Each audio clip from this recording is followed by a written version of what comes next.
Hello. Today in my storytelling playlist, I'm going to talk about working at a movie theater. When I was a teenager, I worked at this second-rate movie theater, I guess you'd call it. It was United Artists, and there were four uh, auditoriums in there, and it was in Lakeside Mall, which was a mall in the suburbs of the Detroit area in Sterling Heights. And when I first started working there, it was kind of the only theater in that area. Uh, but I remember as the longer I worked there, this AMC opened up across the street and it kind of took a lot of our business away. And the longer that I worked there, the more it became kind of this freak place. It's the only way to put it. It really drew all these different people from around that area to it. Um, my cousin is the one that got me the job there, and I remember I was maybe 16, and I don't know. It was a weird experience because back then people went to the movies more, especially teenagers. It was kind of like a hangout place, and it was just this. I mean, at one time there was probably at least 15 workers working there on the roster, let's say. Not all in one night, but there were quite a few people that worked there. So, many of them I went to school with, or they were friends of mine, or, I would say like a lot of us came together because of that location. It was kind of in the middle of a few different areas of town, so like people kind of came from these other areas. So if we had not worked there, we probably would have never met them. And many of them I'm still friends with, or I talk to occasionally. So like it was kind of a central place in that suburban neighborhood, especially for the kind of eccentric people. Uh, but I remember lots of strange things happening when I worked there. So many weirdos, especially the older people that worked there. Now that I'm older, I'm kind of like wondering how it would be if I ever went and worked at a movie theater now, how odd I would feel, I guess. But like some of these people, like one of them was a witch. And there were like rumors that she had like a sheep's head in her freezer, and she was probably in her 40s, and she was dating one of the projectionists who was like 17. This guy, uh, and so that was a lot of I don't want to say controversy, but there was definitely controversy. There was this other guy who had like a kind of a wounded knee, and he walked with a cane, and he was this kind of heavy metal guy. And I remember once he was trying to climb over the ropes, like the stanchion ropes, and he slipped, uh, and so he fell. And we were all teenagers, so we didn't have much empathy as teenagers, but we all started laughing, even though he could have seriously been hurt. Uh, but then, like he knocked over the ashtray, because at that time you could smoke in the mall. I know that sounds crazy, but there was an ashtray there, and he knocked it over, and so all the sand went all over the floor. And because he had this like cane, he was trying to get up. I mean, the guy wasn't that old; he was maybe 40, but something was definitely wrong with his knee, and he started slipping in the sand and falling over, and we were just like, oh no. So we had to like help this guy up, and at the time we were pretty young, so we are like, oh, this old guy. Like, I feel bad a little bit now, but at the time we were all just, what is going on here? And like everyone in the mall saw it, so he was very embarrassed, and looking back, it was kind of mean of us, I think, that we laughed. But there was another incident where this there because it's in the mall, a lot of mall walkers would go there, and one of the mall walkers was in a wheelchair, and he would come there, and it wasn't really our job. I mean, he should have probably called security or something to kind of help load him into his car, but many of us would do that. We would help him get into his car.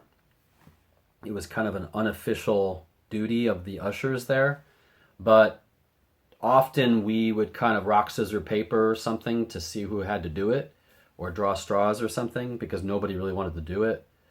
And, eventually there was an incident where he was going to the bathroom, and I don't know what happened, but he couldn't get his pants down fast enough or something, but he ended up slipping and kind of like got stuff all over the bathroom. And I remember all of us, there were probably 3 or 4 ushers working at the time, and we were all just like, there's no way I'm cleaning this up. I mean, I'm getting paid minimum wage, and I'm like, there's no way I'm cleaning this up. So we actually had to draw straws, and I remember one of my friends, he got the lowest straw, and he was just pretty upset, but he ended up cleaning it up. But there were just all these weird nights, because there was also, on Friday and Saturday night, they used to have Rocky Horror Picture Show there. And, that was pretty crazy, being that young and seeing all the people that came in. Many of the people that came in were in their 20s, I'd say, into their 30s. And there were some really, really strange people. I mean, I don't really consider myself normal, but these people were definitely like way out on the fringe. And I remember we used to have one usher stay in the theater at all times in case something happened, because they would be like smoking and like lighting things on fire and doing all kinds of crazy things. Most of them were running around in their underwear and whatever, throwing stuff because that's part of the show. But I remember when we used to have to sit in there, the smell of the theater was crazy, because like all these people are in their underwear and they're like running around and kind of working up a sweat. And I remember we have to clean the theater after, and it reeked of body odor. But there were just so many different funny things about that place. I should probably write a book about it someday, because there are many, many crazy characters that work there, and just all kinds of stuff. I mean, everybody was a teenager, so you can imagine all this drama with males and females and whatever else going on. People kissing in the theaters, like all kinds of stuff.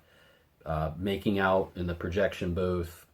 But, all in all, it was quite a fun place to work at. I got to see free movies, and I even eventually became a projectionist and worked in the projection booth, assembling the movies and running the movies, which was an interesting education.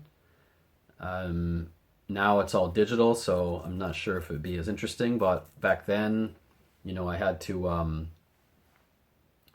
the movies came in these reels. They're about maybe this big, and a typical movie would be like 5 or 6 reels, but then some of the bigger ones would be more than that.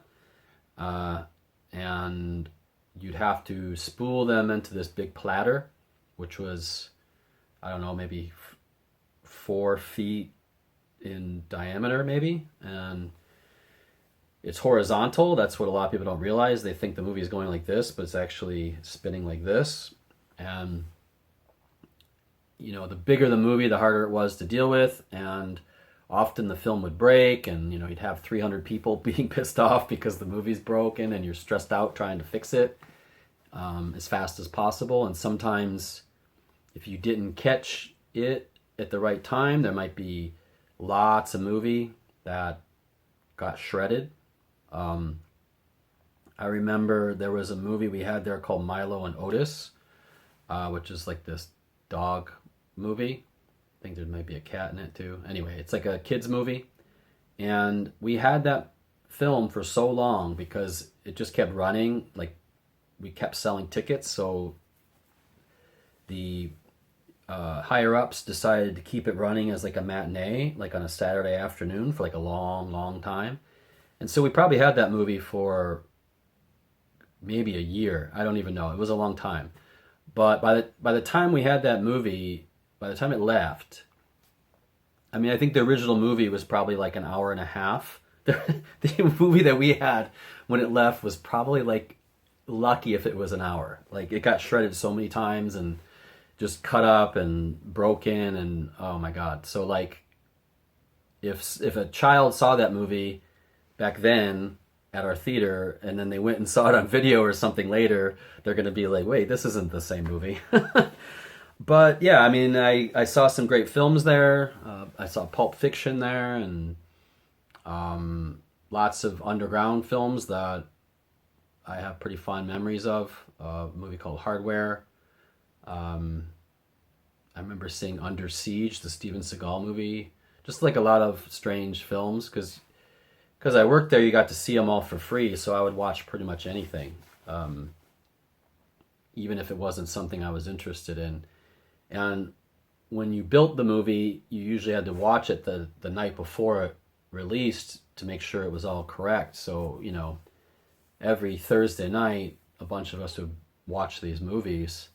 And it was kind of fun. I mean, I probably shouldn't have been out that late as a teenager, but we'd run the movie after the theater closed at about 1 a.m. And so, you know, we wouldn't be done till 2:30, 3 o'clock in the morning sometimes, maybe 4 if it was a really long movie. But it was fun. It was a pretty cool job. I don't know if it would be the same now. Corporate things have changed a lot, and I don't know if people would be as wild as they were then, but it was definitely a strange experience, one that I think about quite often, actually. And I think I was quite lucky to have the experience because it taught me a lot about people that were kind of on the fringes of society, and I think that influenced me a lot later in my life. But yeah, if you ever get a chance to work at a movie theater, I recommend it. It was quite fun.